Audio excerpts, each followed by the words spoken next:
Here we go.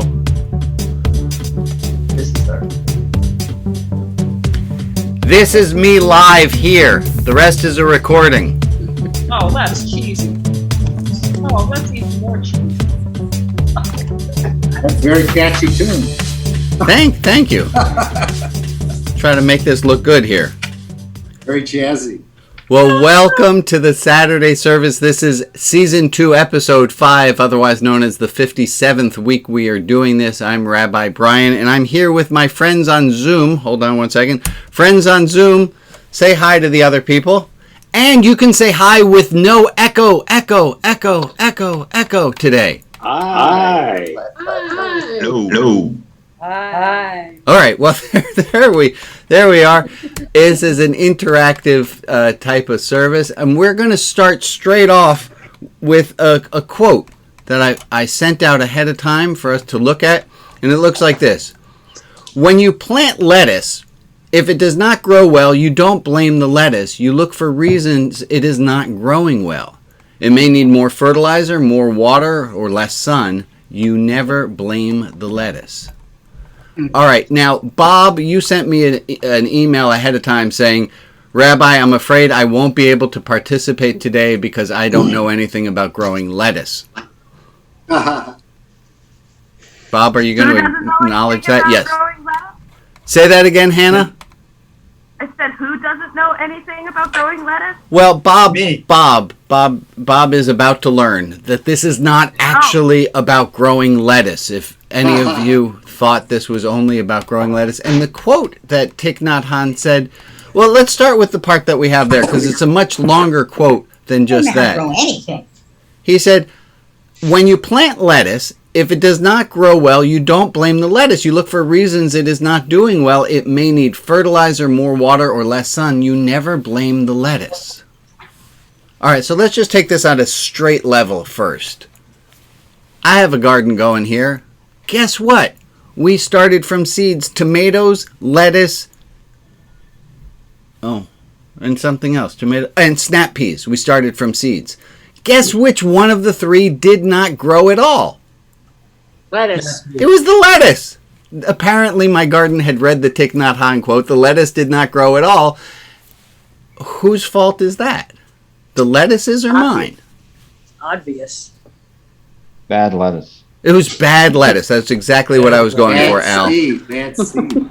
Now, Thich Nhat Hanh's quote actually goes a little bit longer, and he says this after the first part. He says, yet if we have problems with our friends or family, we blame the other person. But if we know... Okay, wait, let's just stop there. Yet if we have problems with our friends or family, we blame the other person. Show of hands, how many of us have a tendency, something doesn't go well, yes, Meg's raising her hand already. Is that... Who else has got this issue where something goes wrong and we blame the other person or the outside circumstance? Okay, that should be just about everyone. Yeah, that's just about all of us. And let me get back to the quote. He says, yet if we have problems with our friends or family, we blame the other person. But if we know how to take care of them, they will grow well like lettuce. Blaming has no positive effect at all, nor does trying to persuade using reason and argument. All right. Anyone ever try to persuade someone when they have a problem? You try to persuade the other person out of the problem? And just show of hands, keep your hands up if that worked. No. No, it doesn't. Okay. Simon says put your hands down. Good. No. Yet if we have problems with our friends or family, we blame the other person. But if we know how to take care of them, they will grow well like lettuce. Blaming has no positive effect at all, nor does trying to persuade using reason and argument. That is my experience. No blame, no reasoning, no argument, just understanding. If you understand and can show that you understand, you can love, and the situation will change. Mm-hmm. If we have a problem with our friends or... Go ahead, say it again. No, I mean, it's deep. I mean, he's one of the deepest, most accessible Buddhist masters. Yeah. He gets right down to it. You know, that's the whole thing. So, you know, I know Bob, I think Bob was joking with you when he said It's not a gardener, Yes. obviously. So we're looking at the metaphor is profound. we're looking But I at have two things. Can I say just yeah, two yeah. things I'd love to hear before your two things. Go the two for it. things rather than analyzing it, because as you read it, it moved me to analyze the emphasis on personal agency that's implied in this personal agency, and also the idea of if you know how to take care means that if that's the big if. If you That's know the how to ultimate take if. care, so there's an Yeah. implication here that if you know how to do things right, If then what? no, but if this is why we're here is because of the if. Go And ahead. maybe religion has something to teach us about how to get into the if zone. So what is the you if know we're how- wait, Let Michael, me I say got to what- make sure we all understand the base level of it. What is the if we're talking about here? The if is, are we in touch with our feelings enough to even be open to theology? Okay, now that's a lot of big words. How about just are we open to not blaming others? Well, but blaming others you all know as well as I do. I mean, that's a psychological problem. And I think that's the platform that you're speaking from, personally. So let's hear from some other people. Michael, I think you're absolutely on point here. Yet if we have problems with our friends or family, we blame the other person. But if we know how to take care of them, they will grow well like lettuce. This is an ugly quote. What's it saying? It's saying any problems we have with other people are whose fault? Ours. Who wishes they didn't have to know this was true? Right? This is awful. How dare I bring this? I would like to point out that this is also a large part of the basis for racism and for bigotry against the oppressed. Say a little bit more. That we get bigotry and racism. How? How does that have to do with blame? When people are oppressed, we tend to blame them for the condition they're in. For instance, classic Calvinism says that God will reward those who are just. Therefore, if you are holy, but therefore, if the people aren't doing well, it's on them. It's exactly right. Yeah. And we're going to say that is exactly not right. Absolutely. Right. Yeah. Okay. Yeah. But okay. it's systemic racism. Blaming the target of systemic racism for the condition they are in. I hear you, Ron. Let me get back to I'm not talking about racism here. I'm talking about everything that goes wrong in your life today. Everything that goes wrong in your life is whose fault? Mine.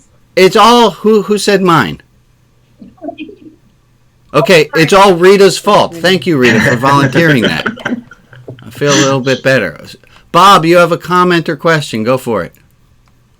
Yeah, I think that we tend to think that we have all the answers and that everything ought to go according to the way that we want it to go. When it doesn't happen, then what we can have is a tendency to blame others for the fact that it didn't happen.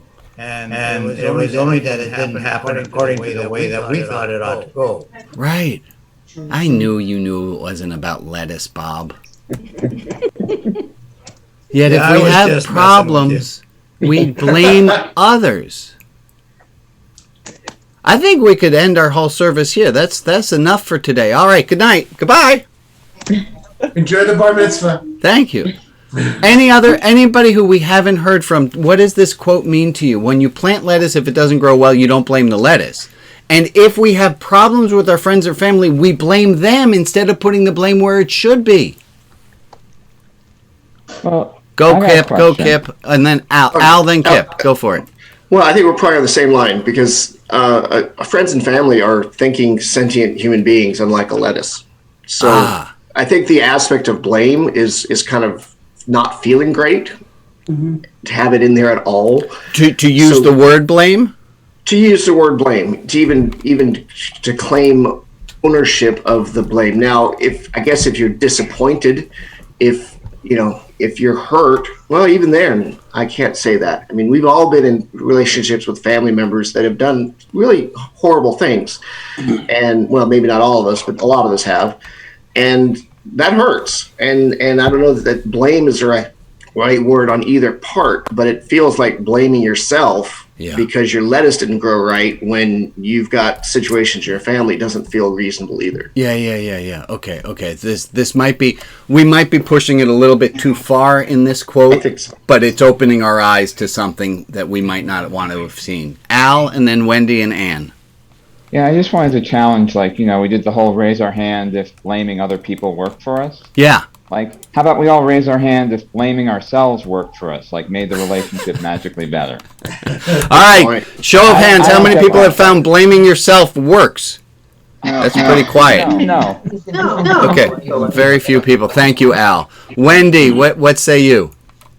So I'm just remembering our conversation that we used to have about mistakes. Yeah. And this kind of reminds me of the same thing, which is blaming myself is where I tend to go towards. But a lot of times there's just not blame, just like, do you know you're making a mistake when you do it? No, you only know afterwards. Right. I don't see blame being helpful. Blame is not helpful. Anne, what do you got? The reason we don't blame the lettuce is because we know that there are other forces involved. There's soil and the sun and the water. But with all, we think of it as it's us and them. We never think of there are external circumstances. There are other things. So what do we do with the blame then? Let it go. Let it go. You have to stand outside of yourself to see the bigger picture. That's not that easy to do. Hugh, what do you say? I'm thinking of the trouble I have with the word blame as well. There's times when we need to find the cause of that which is wrong, and sometimes the cause of that which is not life-giving lies outside of us, and sometimes it lies inside of us. Okay. So I think of I kind of don't even like the word blame because of the negative connotations. But when I think of finding the cause of something, then that moves me from a place of judgment, i.e. blame, to a place of compassion. Compassion as in understanding in an open heart kind of way. That's a different spirit of approaching something that needs healing or needs restoration in a non-judgmental kind of way. Anyway, those are some things that came to my mind. I like it. So blame, compassion. Compassion is never wrong. Let me say that again. Compassion is never wrong. Blame might or might not be, but compassion is never wrong. Michael, what do you say, bud? You got to unmute yourself, please. Gotcha. Yeah. Brief. Blame separates us, and understanding brings us together. Amen. Say that again, would you? Blame separates us, so it makes it us and them. Put space. It could obviously put physical distance between the us and them, or the us and the problem, whatever it is. Yeah. But understanding brings us together. Makes us see that we're always together. Understanding, compassion, forgiveness. Yeah, good. Yeah, Ricky, Shmuley. Let's go with Shmuley. Go for it, buddy. Thank you. One thing that used to happen to me is that I would try to be nice to others, but then self-loathing. I wasn't compassionate to myself. And I remember a conversation that we had that you ended up saying, telling me you're okay, and then you looked at me and said you don't think that you're okay. But anyways, one thing that I've learned is that when I have those feelings, because they come and go, is that I just sit down and take a look at them and say, oh, there you go again. And then I just let it go and try to treat myself with compassion. When I do that, I find myself even more compassionate to others. And if I can take what you just said, Shmuley, and bring it back to what Michael just said, was that the blame separates us from ourselves. Mm-hmm. And the compassion, the understanding, that brings us together, that makes us more whole, more wholehearted. Oh my goodness, we got so much. Nikki, what do you say? One of the things that comes up for me when you talk about the lettuce is nurturing. And sometimes you have to know when it's time not to continue nurturing, or when you need to just go for it. With my lettuce, I grew from seeds. I started way too early, but it was March. And I've been growing them, and they were this big. And finally I went, okay, Ina, it's warm enough. I'm putting them outside. I will water them, and let's see what happens. And guess what? They're all already this big. Sometimes you have to try and nurture something, but you also have to know when to let go of that nurturing. And to go back, thank you, Nikki. And to go back, the lettuce is inanimate. I think that's why we obviously know we can't. Well, it is slightly animate, but but it doesn't have the same volition. And it's when we try to make the jump to our family members and our friends and ourselves that we think, well, they should have known better. I should have known better. As opposed to thinking, well, maybe I didn't water that plant well. Why did Annie get upset at me? Well, maybe it was her, but maybe I hadn't given her enough compliments over the day. Speaking of which, Annie's taking the day off and she's sleeping in. It has nothing to do with me being mean to her last night. Not that now I'm just putting my foot down my throat. All right, let's drop that. Well played. I'm going to take I want to move us along because I have so much that I want us to do, and I keep this with you. Can I say one last thing? Just one quick thing? Apparently.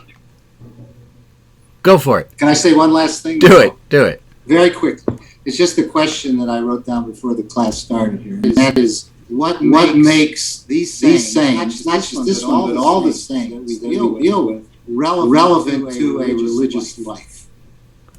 And we will be getting back to Michael's question in just a moment. That's where we're going. That's what we're getting towards. Bob, I apologize. I know you had your hand up, but I'm gonna move us along for a moment. I want us to take, has been our little tradition for a bit, just to take a minute. Take a minute to reflect on this thing called life, on the people who have passed, those who we know, those who it's an anniversary of their death, those who we don't know, and to take a moment to consider all the wonderful things in this world, all the things that we take for granted, and to just take one solid, good quality minute. The clock above my head here, there it is.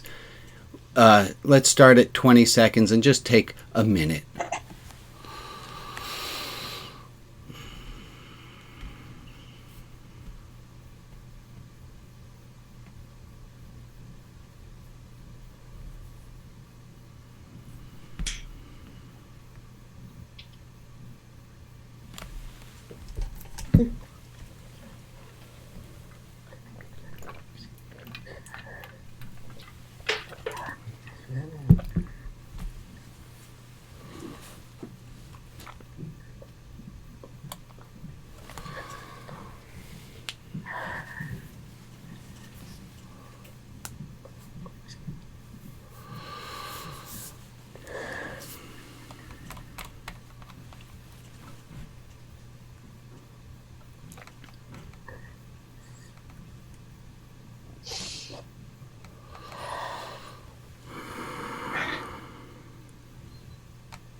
All right. I want to quickly look at something. This is something that I learned when I was getting my master's in education. Don't worry if you don't understand everything that I'm about to read, but just see what you get. There are torque gubus of moshos, including lapsies, ting-tangs, and fushos. If a player gruntles a musho off the tanzel, the lippy does not count. If both players gruntle mushus, lippies are awarded to both. But if a zepho doesn't flang, but only if a zepho doesn't flang. If the zepho flangs, lippies are gruntled to the player with the smaller mushu. Okay, so now let's just start with the questions that we have here. Everybody who can answer it. How many gubus of mushus are there? Torque. There are torque gubus of moshos. Great and fantastic. What happens if a player gruntles a mosho off the tanzel? The lippy doesn't count. The lippy doesn't count. I don't want to hear from all the same people. I want to hear from different people on this third one. Who gruntles a lippy if the Zepho flangs? The smaller mushu. The person with the smaller mushu. Now, the point in this is you can answer a lot of questions without understanding a goddamn thing that you're talking about. And I bring that to us because sometimes we can be talking about things and have no idea what we're talking about. And I wanted to do a special shout out to Michael, because Michael asks questions when he doesn't understand. And you remember that thing that you all heard in school, if you have a question, chances are someone else has a question? This is live. And one of the advantages of this being live is if you don't understand, you can say, hey, wait a minute, because there's a great chance that I didn't explain it well and that you need a little bit extra help or I need to explain it better. So to please keep that in mind. So thank you. Thank you for playing along with that. I have a few announcements. Anyone who's here for the third time? For whom is this the third time at the service? Special prizes for third-time visitors? Because I don't want to embarrass first-time visitors. Okay, never mind. I thought that would be interesting. That's not going to happen. Something else to remember. Some people are just joining us, and some people have been here for 56 services before today. And people are all at different levels and at different speeds. So I want to keep us moving along, but I also want to not leave people too far behind.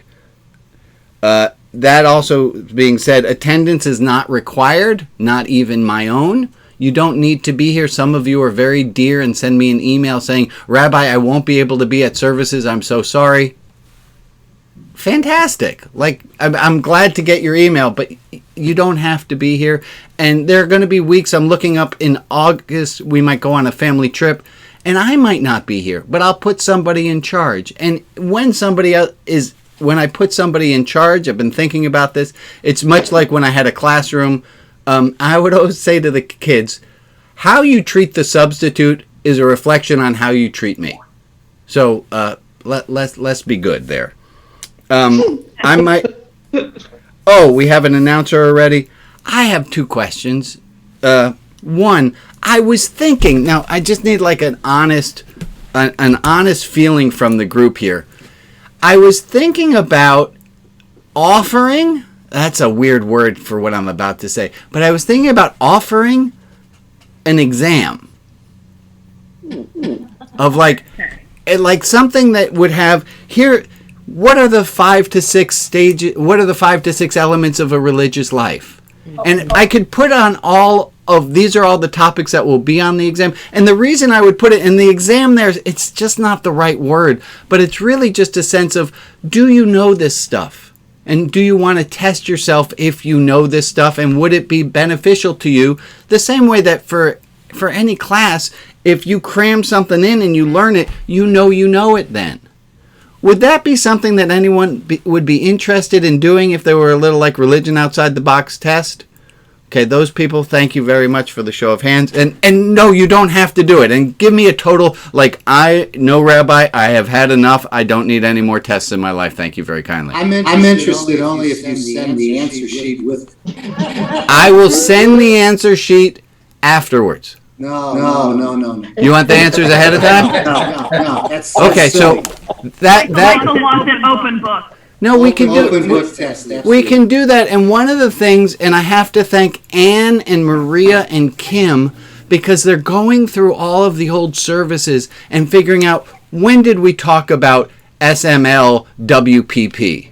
And when did we talk about different things that we've talked about? When did we talk about the tissue and not taking other people? When did we talk about taking a complaint as a commitment? And they're figuring out where in the videos we talked about each of those things, so that it would be quite an undertaking, but I'm willing to make a huge study guide of here are all the things, here's where you can find it, and then maybe put people in groups. Say it again, Michael? You can sell it.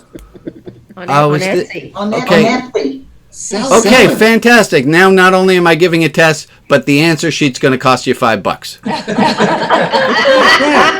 buy it. Yeah, me too. Okay. Well, this is cooperative. So that's fantastic. We'll see how that goes. Poetry room is not happening today, unless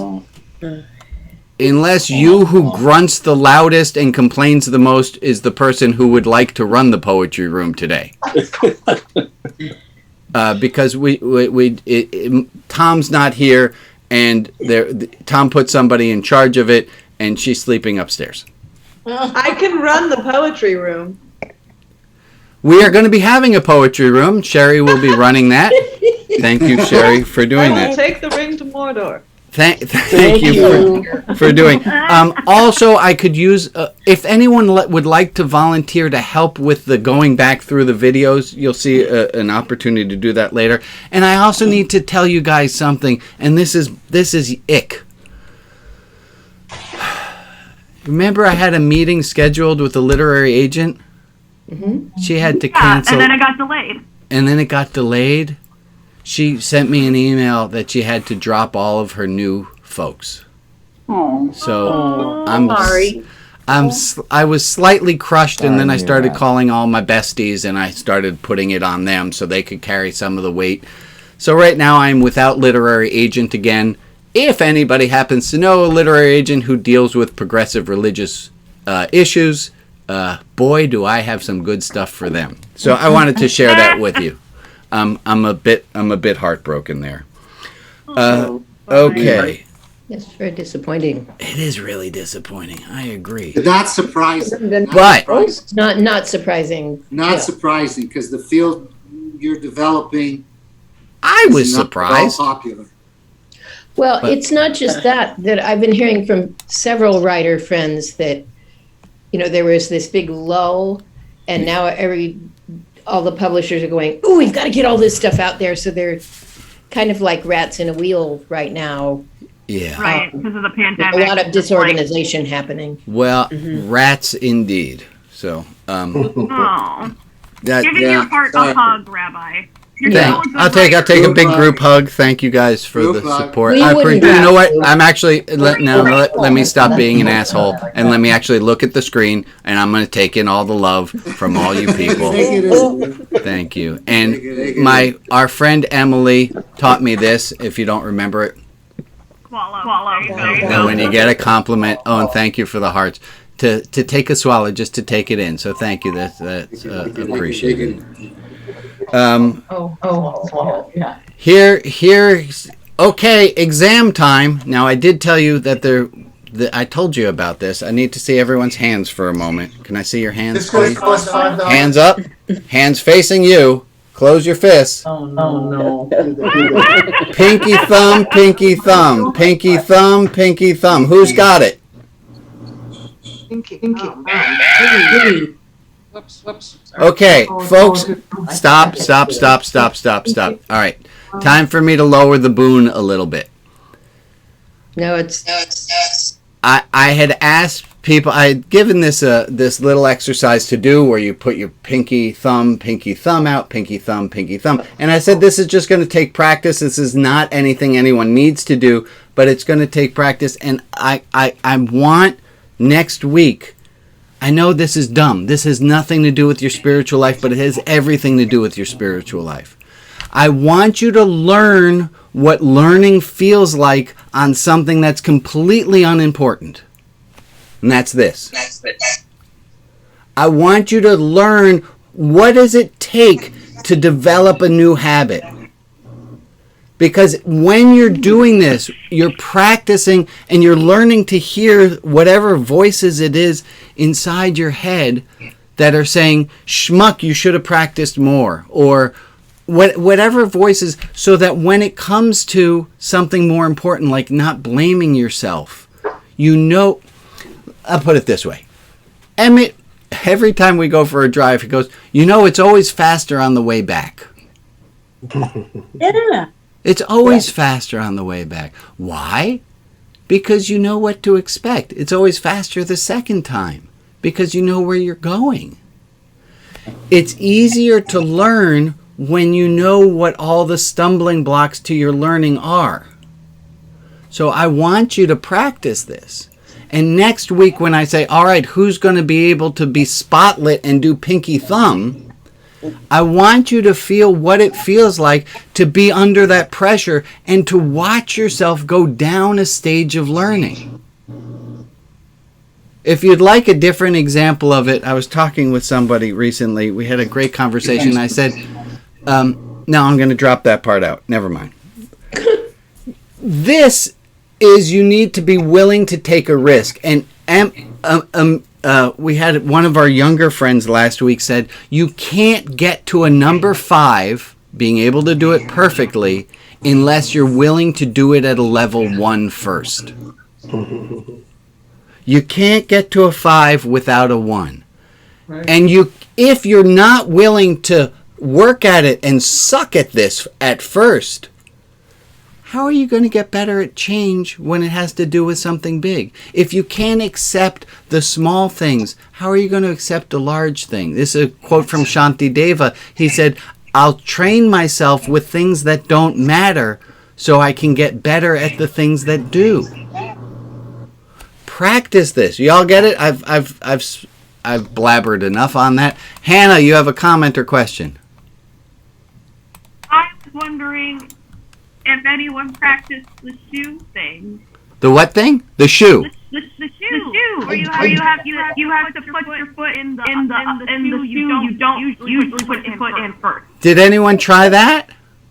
We have a few people who did. Fantastic. I would send you a sticker, but doing it should be its own reward. If you need a sticker. I have to say, I put my shoes on normally very differently than everybody else. And so my kids laugh at me because I put on one sock and one shoe, and then put the other sock and the other shoe. So what I tried to do this week is put it on like everybody else, where you put your socks on and then your shoes on. And how did it go, Diane?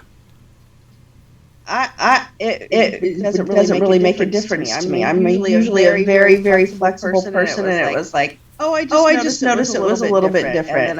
Were there times where you forgot to do it? I could imagine. Yeah, I think I did forget to do it.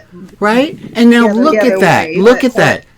Did you get mad at yourself for forgetting to have done it? No, I wasn't mad at myself, but what I was excited about was that my daughter was proud that I put it on like a normal person. That's nice. That's nice. Again, this is an analog for how we learn kindness. This is an analog for how we learn patience. And if we kick our own butts afterwards, Rags and Bob. I'm proposing that those of us who may have a reason for not being able to do pinky thumb the way you do it. That's fantastic. Have an alternative, because the arthritis in my hand makes it very painful. Don't do it the way you do. Don't do it. I discovered that if I put my hands on my thighs, this is your suggestion if anybody else has a problem, put my hands on my thighs, I can do pinky thumb just fine. Nobody else needs to be doing it. You just have to take my word. We will trust you that you are perfect at it. Yeah. Very good. Bob, what do you say, buddy? I think that there's another aspect to that too. I think a person has to want to learn how to do something. Yes. Exactly. Exactly. And if you want to know how to fix a washing machine, I can do a lot to help you with that. But I have no desire to learn how to do pinky thumb. That's great. You don't have to. Nobody has to. And for saying that, nobody has to change anything in their spiritual life either. But I have a suspicion that you wouldn't be showing up here on Saturday morning unless you knew that it was something. There was something you wanted to get towards, and to use whatever tools we can to get us towards that. Of course, this is nothing you need to do. Great. Wow. And now I have announcements. I know, I'm not up to announcements yet. I'm on my very detailed outline, so give me 1 second. How you learn one thing is how you learn everything. Learn how you learn, and then learning is easier. That's what I wrote down. In the clubhouse last week, we shared, a bunch of people on the Religion Outside the Box online clubhouse shared with each other what their TWIP of the week was. TWIP. For those of us who remember, TWIP stood for This Week I'll Practice. So this week I'll practice. And a bunch of people had some wonderful practices that they wanted to do that they shared in the clubhouse this week. And the clubhouse this week also shared, we talked about spiritual religious fitness. Spiritual religious fitness. And we said that people who are more spiritual religiously fit are better able to do some things. So people who are better, who have more spiritual religious fitness, have more. And if you have one of the answers from what we talked about in the clubhouse, to bring it here or otherwise, but give me some. What are some of the things that people who have strong spiritual religious lives are able to do? Give me a few. Stay silent when they need to. That's great. I love that one. Perfect. What do you got? Compassion. People with spiritual religious lives have more compassion. Thank you, Emily. Give me another one. Okay. Staying silent. Oh. Sherry? Staying silent when you need to, I think is a real one. Give me another one. I think joyful. Joyful. I love that. That's what I was going to say. Okay. Finding more peace and joy in things. Peace. Oh, I like peace. How about peace? That's a good one. Oh, these are all off the board. There we are. Okay, sorry about that. What else? People with better spiritual lives are better able to be funny. They're able to be funny. Laugh at themselves. Yes. I'm going to add in the better able to. Am I on the screen? Yeah. Laugh at Are better able to adapt. One of the other ones I saw on the list were people are better able to accept. Forgive. They're better able to forgive. Balance. Hand up. Great. Understand. Understanding. Yeah. Jeffrey, what do you have? Nurture your spiritual lettuce. All right. I'm just going to go with nurture. Nurture. Stop being so philosophical, Jeffrey. All right. Good answers, everyone. And then we're going to go back and use a tool that we haven't looked at for a while. It's this matrix of change from Eli Goldratt. And some of you already remember this well, and some of you don't. And I want to try something different. For those of you who feel like you want to go for an extra challenge, I'm going to go back to the beginning on the matrix of change with regard to a spiritual life. If you would like, there's a breakout room open right now, which is called the No Host Room. And you're welcome to go to the breakout room, to the No Host Room, and take 5 minutes in the No Host Room and see if you can come back after 5 minutes and tell me, with regard to complaining, I'd like that people who want to go off on their own to tell me, what are the mermaids, and if you don't understand what these words are, stick with me. What are the mermaids and what are the robbers? So if you would like to go into the No Host Room, call it the AP room, whatever, if you're nerd and you want to go that way. Otherwise, we're all going to do together, and we're going to go back towards the basics and start over again looking at this. So that's going to be in the No Host Room, and we're going to try to do this in 5 minutes, and I will see you back here. It's going to go like this. So let me start this whole game again. Eli Goldratt, he was a Israeli physicist who became a management consultant, because I think that's, if you do things well in life, you become a management consultant. It's a measure of success. He said this. He said, for everything we want to do, I'm going to try this again until I get it right. He said, for everything we do, there's change and positive. And all of these things that we just said go in the change for the positive. Is the seat taken? No. If we do change for the positive, if we have a greater spiritual life, we have all of these things that we just talked about. And Goldratt said then there's also the negatives. If we don't change, we have all these problems. Maria, can you, there's somebody whose mic's hot and I have too many things going on. I want to thank Maria for jumping in today, like a serious, big thanks to Maria for jumping in. Alex isn't able to be here today, and Maria is playing the role today of both Joe and of Alex. So thank you, Maria, for jumping in with such great work today. You're welcome. So, you're welcome. Thank you. So here's, if we change, we get a benefit. And that one, Goldratt referred to as a pot of gold. That there's these great things that happen for us. If we change, we get a pot of gold. And he called the bottom right quadrant, he called this the monster. That if we don't change, there's this terrible toothy monster. Those are the teeth, those are the eyes, and there's the tail. If we don't change, we have this horrible monster. If we do change, we get a pot of gold. And what Goldratt is famous for is adding in the other two parts, which are this quadrant and this quadrant. And he referred to this one as the mermaid. And I'll explain what that is in a second. He said, this quadrant is a mermaid and this quadrant is the robber. And it goes like this.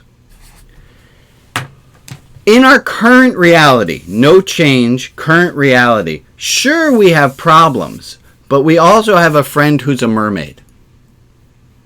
And if we got the pot of gold, now you have to just go with, I'm sure most of you already knew that mermaids are allergic to gold. Did you know that? Yeah, most of you knew that. That's great. That if we get the pot of gold, we're going to lose our friend the mermaid. And that there's an advantage to not changing. Because there's this mermaid who we're friends with. And then Goldratt said there's another part of this equation, which is if we change, if we get the pot of gold that we always wanted, there's a robber who's threatening us. We didn't have the threat of the robber when we were down here in not change.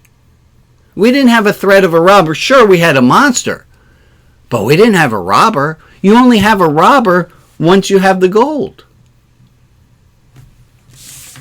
Here's our gold.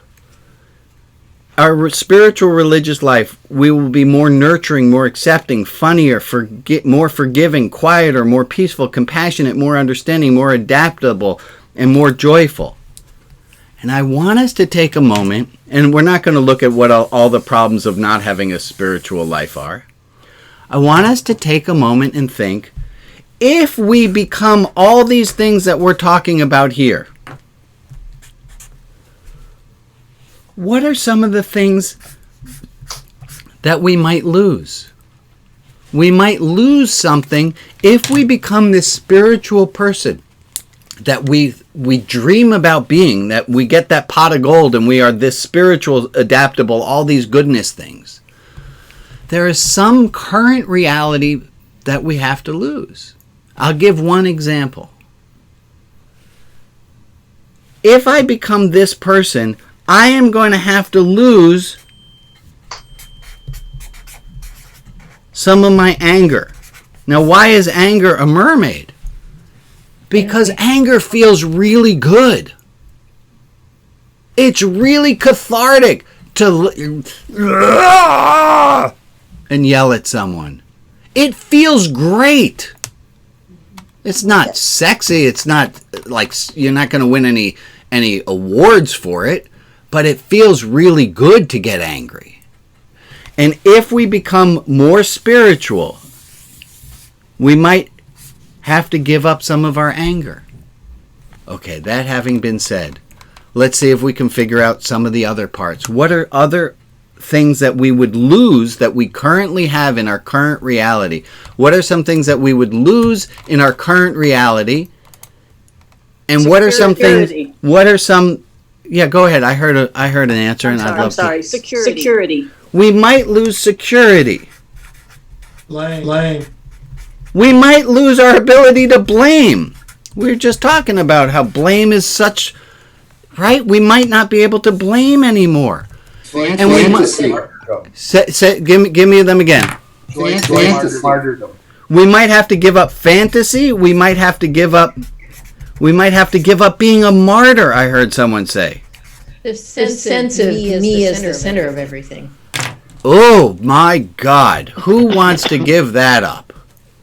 If we are more spiritual, we might have to give up some ego and some, it's all about me. What are some other things? The illusion of control. Do y'all get that one? We might have to give up our sense of control, even if it is an illusion. Yeah, these things are great. I sure would like all these, but is it worth it? Am I really willing to give up being a martyr, being able to blame, being able to be filled with anger, this illusion of control? Worse than that, there are these things. Now that I've become more adaptable, joyful, understanding, compassionate, quiet, peaceful, forgiving, funny, accepting, and nurturing, I'm going to have new problems that I've never had before. That's right. What's a new problem that we've never had before? Now that these might or might not come to pass, the same way the robber might or might not rob us, but now we have to worry about it. I have a new worry. Risk. I have a new worry of risk. I might lose something. I might backslide. Okay. Doubt. Take advantage of us. Somebody might take advantage of us.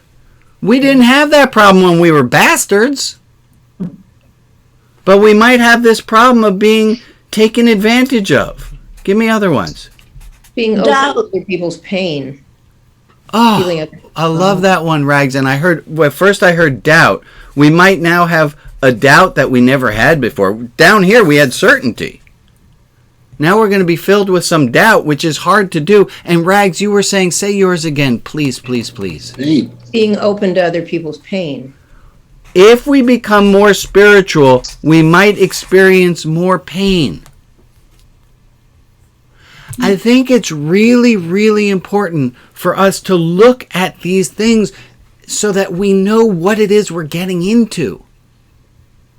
If you are to become more compassionate, you're going to cry more. Mm-hmm. Your heart's going to be broken more. You're not going to be able to go past the people on the street that you used to go past without your heart breaking. I'm not sure how this all fits in with your work there, Brian, but I'm thinking too about the way any growth change affects our community and affects the relationship we have with people. I think that's an important element that's external, but it also has a lot of internal connections, and we're going to lose relationships potentially by growing. We're going to gain new relationships. Yeah. I don't know. I'm thinking about how that changes our sense of community. Absolutely. We could lose our friends. It's like moving. No one wants to move. Who wants to lose their friends? Okay. Boy, oh boy. Also, I got to move us to... Go, Diane. No, it's okay. I was going to say, just not losing your friends because they won't change, or losing relationships because they won't change. Yeah. It's loss either way. My goodness gracious.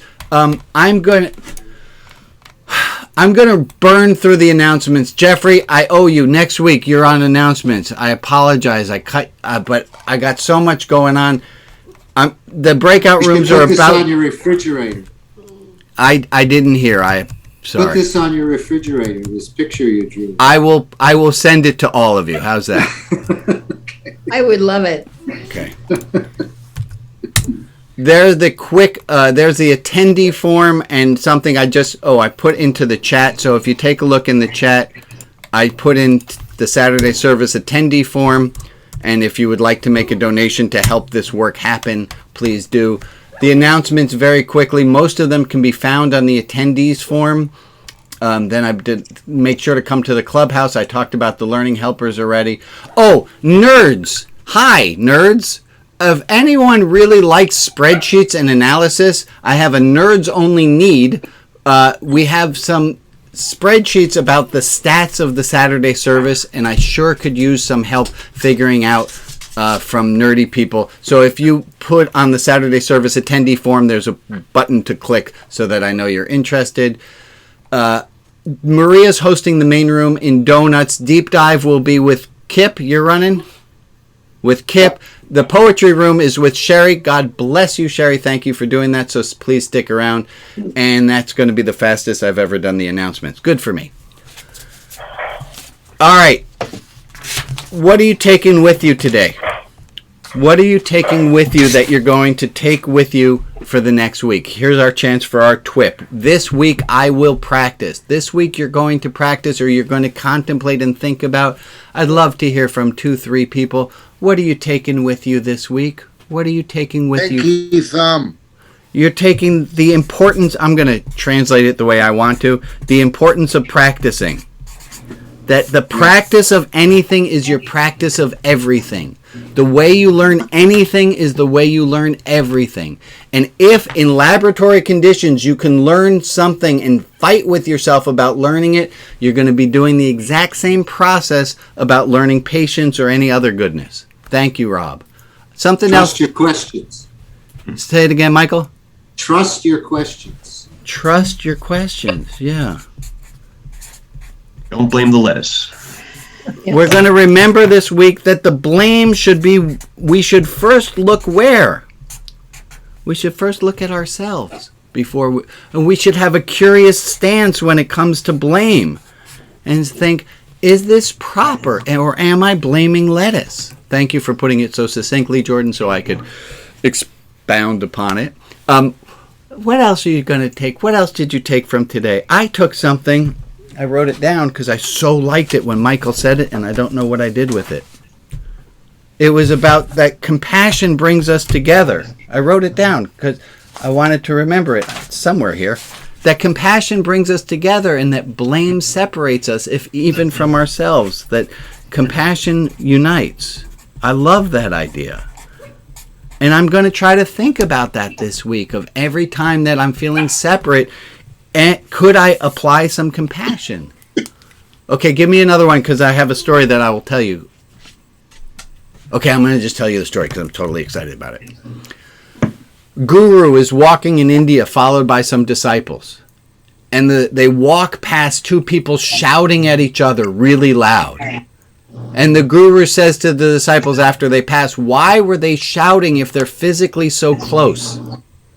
And the disciples guess answers, and finally one of them says, Guru, you're the Guru, why don't you tell us? We don't know the answer. And the Guru says, the reason they are shouting is they are trying to make up for in volume for the distance between their hearts. Yeah, good. Very good. Thank you, Michael. They couldn't hear well. If anyone else would like to do auditory feedback, I appreciate it. That we try to make up for in volume the distance of our hearts. And maybe this week you think about every time that you get louder, think, where is my heart? And could I connect my heart to that other person? Very nice. Thank you. What else are you taking? What else are you should taking? go to bar mitzvahs more often. Give me a minute. Anything else we're taking? All right, that's great. People are still in the deep dive room. In no host room. Can we move them back? Hannah and Kip, are you both back? Oh, you're both back. So what did you come up with? I forgot to check in. What did you come up with? What are the mermaids? What are the mermaids and what are the mermaids of complaining? And what's the robber of complaining? Did you guys come to something? Or I don't know how that small group worked. It was a great idea. It didn't work. We did come up with stuff, and I just erased all my notes. So That's great. That's great. Okay. That's how it went. Yeah, Aviva or Hannah, are you here? Yeah, I'm here. So I know one of the things that Aviva brought up was if you give up complaining, there's a concern that you won't move on social justice issues and you won't actually pay attention to things and try to parse that line between doing things that are really important and just vetching. Okay. If you and also that you won't have a space if you are part of a group that is feeling the oppression, that you won't have a space that you can go and express the pain and disappointment that you feel. that you get to express that you're going to have to give up expressing to a community what's going on. Right. That's interesting. And you might look superior to people that you used to be friends with, and they might not like that. That some people might think that, what's wrong with this guy? What's wrong with this gal? They don't complain. Okay. Right. Folks, this is, I think if this whole Saturday service were to be edited, this part we just did would be towards the middle, and we would have ended on the note that came before this one. But timing is as it is, and, not every symphony is going to be played perfectly. I'm going to, hold on. I'm going to save the chat so I have it, yay. And I'm going to ask and try to help. Maria is going to take over at this point. She's running Donut Hour. If you know how to move yourself into the poetry room, to please do. If you want to move yourself into the no host room, please do. If you want to go to deep dive, please do. But before you do that, I'd love if everybody would look at the camera and let's do a nice wave and say goodbye to all of our friends on Facebook or anyone who's watching this afterwards. Bye. Bye. Bye, bye, Bye, gang. Thank you. Okay.